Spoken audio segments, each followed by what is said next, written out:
एक check post पर उन्होंने गाड़ी रोकी और वहां एक नौजवान लड़का था, कुछ बिगड़ा हुआ सा।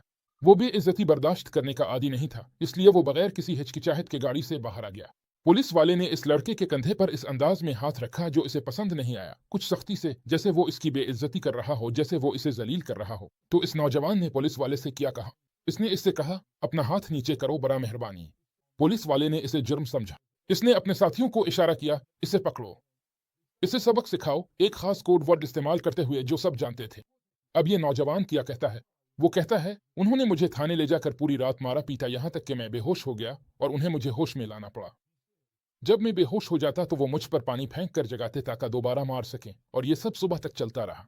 वो कहता है, जब मैं सुबह चल रहा था तो मुझे लगा जैसे मैं अंदर से मर चुका हूं और मेरी ख्वाहिश थी कि काश मैं मर जाता। सच कहूं तो इस अजीब कहानी पर मेरा एक तबसरा है। इस दुनिया में कुछ लोग वाकई जानवरों की तरह जिंदगी गुजारते हैं और वैसा ही बर्ताव करते हैं। उन्हें यह एहसास नहीं होता कि अल्लाह ताला हर जान और उसके अमाल को देख रहा है। इस दुनिया में दूसरों पर जुल्म करना दरअसल बहुत संगीन मामला है, क्योंकि कुछ लोग अपने अमाल में अल्लाह को बिल्कुल नहीं सोचते। वो नाइंसाफी, जारहियत और फसाद के साथ जीते हैं। लोगों पर जुल्म करने के मामले में कोई सिफारिश नहीं चलती। अगर कोई शख्स अल्लाह ताला के सामने खुद पर जुल्म करे और फिर मुआफी मांगे तो अल्लाह इसे हर हाल में मुआफ कर देता है। लेकिन जहां तक दूसरों पर जुल्म करने की बात है तो नहीं, बिल्कुल नहीं। अगर आपने किसी पर जुल्म किया है तो आपको इससे मुआफी मांगनी होगी, इसी को आपको मुआफ करना होगा। और अगर वो शख्स इस दुनिया में आपके खिलाफ दुआ कर दे और कहे, अल्लाह मेरे लिए काफ़ी है और वही बेहतरीन कारसाज है, तो ये बहुत बड़ा धचका है।